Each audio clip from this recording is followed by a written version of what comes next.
Hello दोस्तों, कहानी की इस नई सीरीज में आप सभी का स्वागत है। आज की इस कहानी का नाम है हैवान। मैं नीलेश और ये कहानी मेरी है। मैं भी कभी आप ही लोगों की तरह एक आम आदमी हुआ करता था, पर आज दुनिया मुझे पागल कहती है।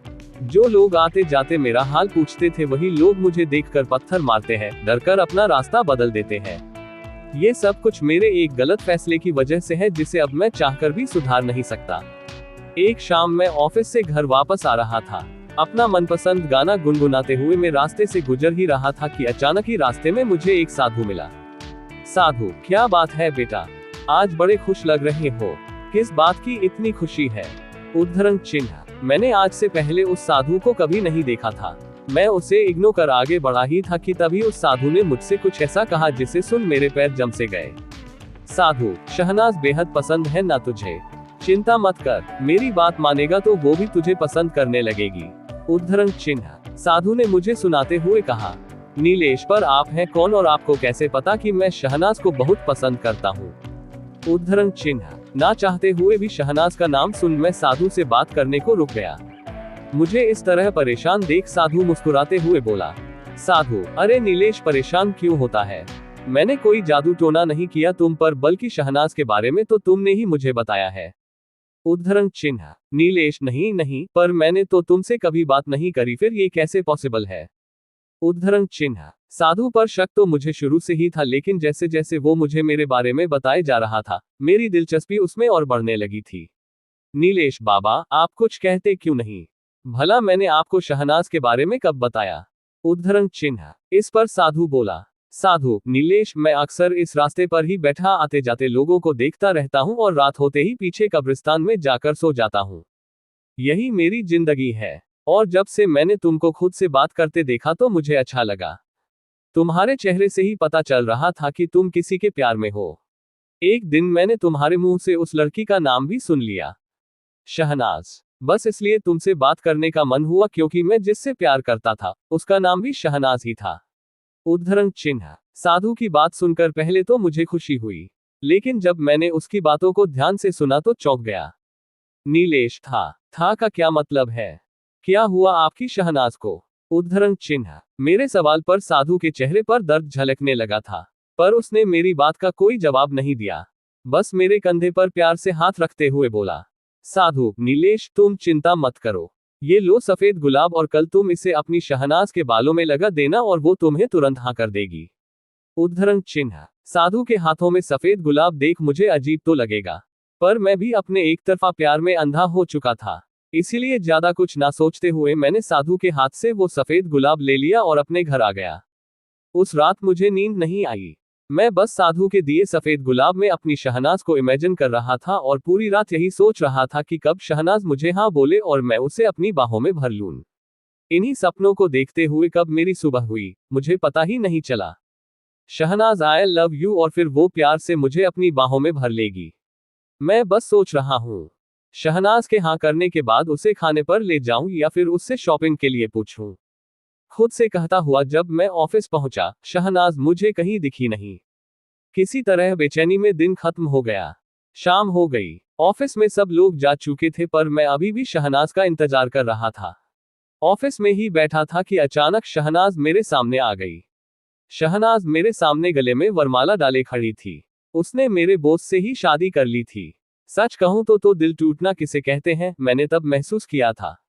उस वक्त मैं जिस मंजर से गुजर रहा था, उसे मैं शब्दों में बयां नहीं कर सकता। मन तो कर रहा था कहीं भाग जाऊं, सब कुछ छोड़ दूं, कि तभी शहनाज ने मुझे गले लगाते हुए कहा, शहनाज, नीलेश, मैं तुमको सब कुछ बताने ही वाली थी, पर सब कुछ इतना जल्दी हो गया कि मुझे मौका ही नहीं मिला। उद्धरण चिन्ह। शहनाज अभी बोल ही रही थी कि उसने मेरे हाथ में साधु का दिया हुआ वो सफेद गुलाब देख लिया। शहनाज, अरे वाह, तुम सच में मेरे सबसे अच्छे दोस्त हो। मेरे लिए सफेद गुलाब लाए हो, ये मेरी फेवरेट है। लाओ, इसे मुझे दो, मैं इसे अपने बालों में लगा लेती हूँ। उद्धरण चिन्ह। शहनाज ने ये कहते हुए मेरे हाथों से वो गुलाब लेकर अपने बालों में लगा लिया।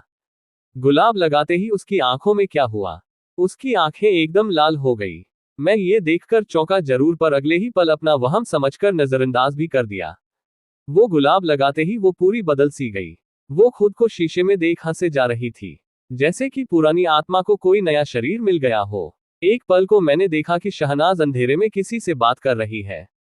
शहनाज, शीशे में देखकर लो मैं आ गई।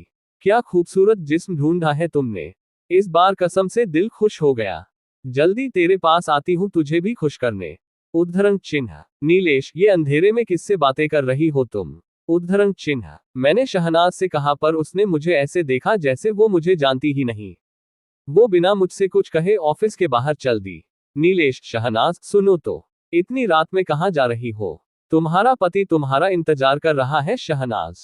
शहनाज। मैं उसको पुकारता हुआ उसके पीछे चल रहा था, पर मेरे इतने बुलाने पर भी उसने एक बार भी पीछे मुड़कर नहीं देखा। मेरे मन को किसी अनहोनी का डर सता रहा था, और तभी मैंने देखा शहनाज एक कब्रिस्तान के अंदर जा रही है।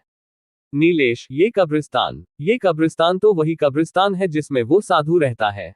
उद्धरण चिन्ह। मैं खुद से कह ही रहा था कि तभी मुझे किसी के मंत्रोच्चारण की आवाज सुनाई दी। कब्रिस्तान उन्हीं मंत्रों की दिशा में जिंदा लाश बने चली जा रही थी। मैं एक कब्र के पीछे छिपा बैठा ये सब देख रहा था। इससे पहले मैं कुछ समझ पाता, मैंने देखा कि एक साधु हवन कुंड में कुछ मंत्र पता हुआ अपने खून की आहुति दे रहा है।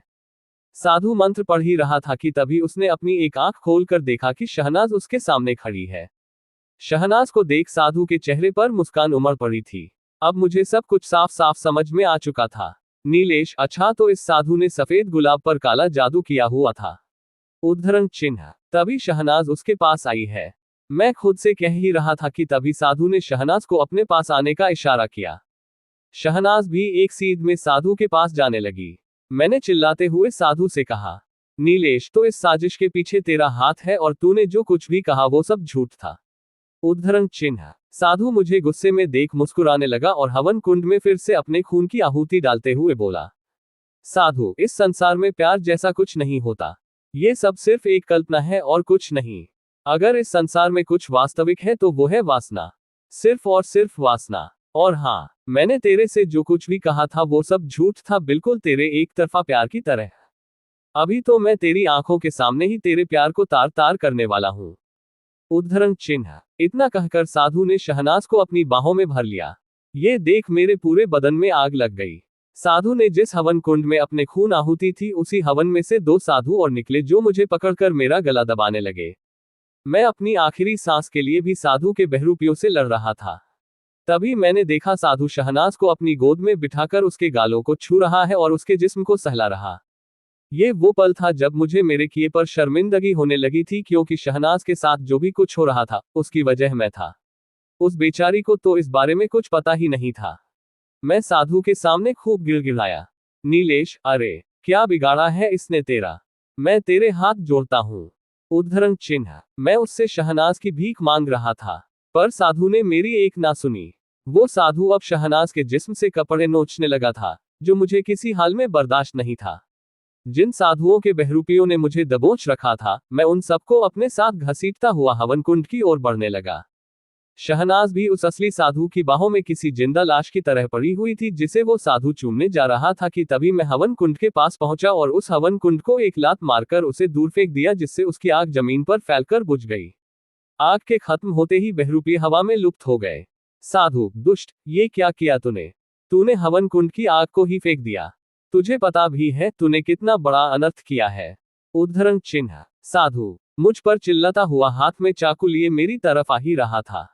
मैं भी साधु को अपनी तरफ आता देख तैयार हो गया। उसके आते ही मैंने उस पर लातों और घूसों की बरसात कर दी। उसके मुंह से खून निकलने लगा। मैंने उस साधु के जिस्म की कितनी हड्डियां तोड़ी ये मुझे खुद नहीं मालूम।